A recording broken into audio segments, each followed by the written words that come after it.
ఈరోజు వీడియోలో అయితే నేను ఎస్ఎస్సి ఎగ్జామ్స్కి సంబంధించి ఏ సెక్షన్కి ఎంత టైం అనేది కేటాయించడం వల్ల వితిన్ టైంలో మనం ఎగ్జామ్ అనేది అటెంప్ట్ చేసి మంచి స్కోర్ ఏ విధంగా చేయొచ్చో చెప్పబోతున్నాను. ఏ కాంపిటేటివ్ ఎగ్జామ్కైనా కూడా టైం మేనేజ్మెంట్ అనేది చాలా ఇంపార్టెంట్. ఎస్ఎస్సి సిజిఎల్ సిహెచ్ఎస్ఎల్ లాంటి ఎగ్జామ్స్కి 1 అవరే ఇస్తారు. ఆ 1 అవర్లోనే మనం 4 సెక్షన్స్ అనేవి కవర్ చేయాలి. మెయిన్లీ ఎస్ఎస్సి ఎగ్జామ్స్ గురించి ఎందుకు చెప్తున్నానంటే ఎస్ఎస్సికి సంబంధించిన నోటిఫికేషన్ ప్రతి ఇయర్ వస్తూనే ఉంటాయి కంటిన్యూగా. సో చాలామంది టైం అనేది మేనేజ్ చేసుకోలేక కొన్ని క్వశ్చన్స్ అనేవి వదిలేస్తూ ఉంటారు.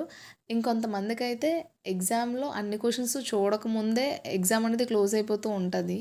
సో ఇటువంటి వాటి నుండి మనం ఓవర్కమ్ చేయాలంటే సెక్షనల్ టైం మేనేజ్మెంట్ అనేది చాలా ఇంపార్టెంట్. కాబట్టి మనం మాక్ టెస్టులు రాస్తున్నప్పుడే మన ప్రిపరేషన్లోనే ఆ సెక్షనల్ టైం అనేది ఎలా కేటాయించుకోవాలో చూద్దాం. అండ్ దీంతో పాటుగానే ఆర్డర్ వైజ్ ఏ సెక్షన్స్ అనేవి అటెంప్ట్ చేయాలో కూడా చెప్పబోతున్నాను.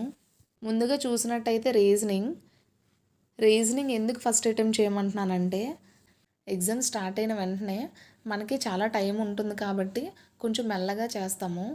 స్టార్టింగ్ ఎగ్జామ్లో మైండ్ కూడా కొంచెం ఫోకస్డ్గా ఉంటుంది. సో ఆ టైంలో మనం రీజనింగ్ చేసినట్టయితే రీజనింగ్లో ఉన్న లాజిక్స్ అనేవి ఈజీగా ఫైండ్ చేయడానికి అవకాశం ఉంటుంది.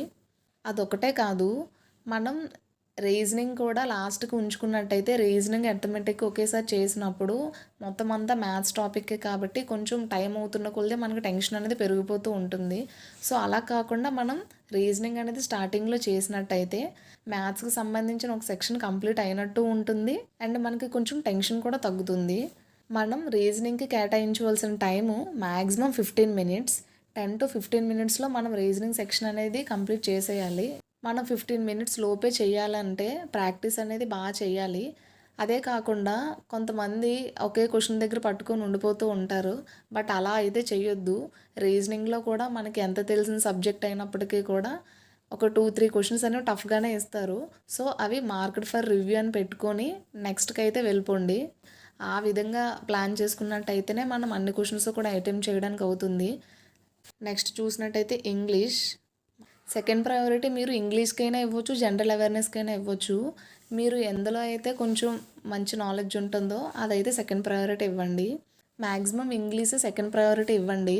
ఎందుకంటే జనరల్ అవేర్నెస్తో పోల్చుకుంటే ఇంగ్లీష్ చేయడానికి కొంచెం టైం అనేది ఎక్కువే పడుతుంది.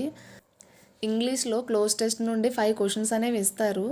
క్లోజ్ టెస్ట్ చేసినప్పుడు పారాగ్రాఫ్ అంతా ఒక సెంటెన్స్ని బేస్ చేసుకొని ఇంకో సెంటెన్స్ అనేది ఉంటుంది కాబట్టి అదంతా చదవడానికి మనకి కొంచెం టైం అనేది పడుతుంది. సో అది లాస్ట్లో చేసినట్టయితే టైం అయిపోతుంది అన్న టెన్షన్లోనే మనం చిన్నవి మిస్టేక్స్ అనేవి చేస్తూ ఉంటాము. అలా కాకుండా ఉండాలంటే ఇంగ్లీష్ అనేది సెకండ్ ప్రయారిటీ ఇవ్వండి. ఎందుకంటే మనకి ఇంకా చాలా టైం ఉంటుంది కాబట్టి మనం దాని మీద కొంచెం ఫోకస్డ్గా ఆలోచిస్తాం. లేదు అని అంటే జనరల్ అవేర్నెస్ ఈజీగా చేసేస్తాము అని అనుకుంటే అది చేసిన తర్వాత కూడా ఇంగ్లీష్ అనేది చేయొచ్చు. కానీ నార్మల్గా చూసినట్టయితే రీజనింగ్ ఇంగ్లీష్ అనేది ఫస్ట్ హాఫ్లో అయిపోయినట్టయితే నెక్స్ట్ అర్థమెటిక్ అనేది ఎక్కువ టైం తీసుకుంటుంది కాబట్టి దాంతో పాటుగా జనరల్ అవేర్నెస్ తక్కువ టైం కాబట్టి ఈ రెండు నెక్స్ట్ హాఫ్ ఉంచుకున్నట్టయితే టైం అనేది మేనేజ్ చేసుకోవడం ఈజీ అవుతుంది. అండ్ ఇంగ్లీష్కి అయితే టైం మీరు 10 మినిట్సే కేటాయించాలి, అంతకంటే ఎక్కువ అయితే కేటాయించకూడదు. ఇంగ్లీష్ సెక్షన్ వితిన్ 10 మినిట్స్లోనే చేయొచ్చు. ఎందుకంటే సినోనిమ్స్, యాంటోనిమ్స్, ఇడియమ్స్ లాంటివి ఏవైనా కూడా మనం వస్తే పెడతాము, లేదంటే వదిలేస్తాం. అలా కాకుండా గ్రామర్కి సంబంధించి ఎర్రర్ డిటెక్షన్ కానీ పారాగ్రాఫ్ రీఅరేంజ్మెంట్ లాంటివి ఇచ్చినట్టయితే కొంచెం టైం పడుతుంది. అవన్నీ కూడా మీరు వితిన్ 10 మినిట్స్లోనే కంప్లీట్ అయితే చేయాలి. నెక్స్ట్ చూసినట్టయితే జనరల్ అవేర్నెస్ సెక్షన్ అయితే మీరు 7 మినిట్స్ లోపే కంప్లీట్ చేయాలి. ఎందుకంటే దీనిలో మనం పెద్దగా ఆలోచించాల్సిన అవసరం అంటూ ఏమి ఉండదు. క్వశ్చన్స్ తెలిస్తే అటెంప్ట్ చేస్తాం, లేదంటే స్కిప్ చేసుకొని వెళ్ళిపోతాం. సో తక్కువ టైం పీరియడ్లోనే ఇది అటెంప్ట్ చేయొచ్చు. నెక్స్ట్ చూసినట్టయితే అర్థమెటిక్ అనేది అన్నిటికంటే లాస్ట్ చేయాలి. ఫార్ములాస్ అవన్నీ బేస్ చేసుకొని చేయాలంటే టైం కన్జ్యూమింగ్ కాబట్టి లాస్ట్కి అయితే మీరు ఉంచుకోండి. అంటే మ్యాథ్స్కి సంబంధించి ప్యూర్ మ్యాథ్స్, అర్థమెటిక్ ఇవన్నీ కలిపే ఉంటుంది. ఈ 3 సెక్షన్స్ చేయగా మిగిలిన టైం ఏదైతే ఉంటుందో అదైతే మీరు దీనికి కేటాయించాల్సి ఉంటుంది. దీనికైతే మీరు 28 మినిట్స్ కేటాయించాలి.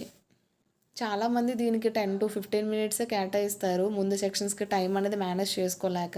అలా చేయడం వల్ల మీరు అర్థమెటిక్‌లో ఫార్ములాస్ అన్నీ తెలిసినా కూడా కొన్ని క్వెషన్స్ చేయడానికి అవుతుంది కాబట్టి ఎక్కువ టైం అనేది మిగిల్చుకున్నట్టయితే మనకొచ్చిన క్వెషన్స్ అన్నీ కూడా మనం అటెంప్ట్ చేయడానికి అవుతుంది.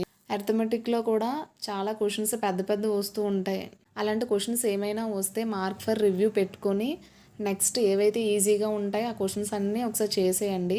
ఆ తర్వాత ఇంకేమైనా టఫ్‌గా ఉన్నట్టయితే చెయ్యండి. అలా కాకుండా నాకు ఈ ఫార్ములా తెలుసు అని చెప్పి అది ఎంత టైం పడితే అంత టైం కూడా ఆ క్వెషన్ దగ్గర అయితే టైం అనేది వేస్ట్ చేయొద్దు.